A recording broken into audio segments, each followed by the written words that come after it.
Per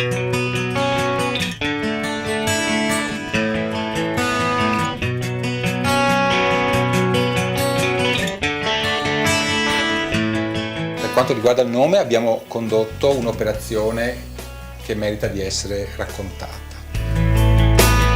Intendevamo creare una distanza dal nome Venezia, quindi ci siamo rivolti piuttosto al territorio, abbiamo pensato alla grande eterogeneità del territorio del Triveneto che passa dalle montagne al mare, che ha una storia molto complessa e soprattutto consentiva di richiamare la molteplicità dei progetti che Venezia Channel sottende.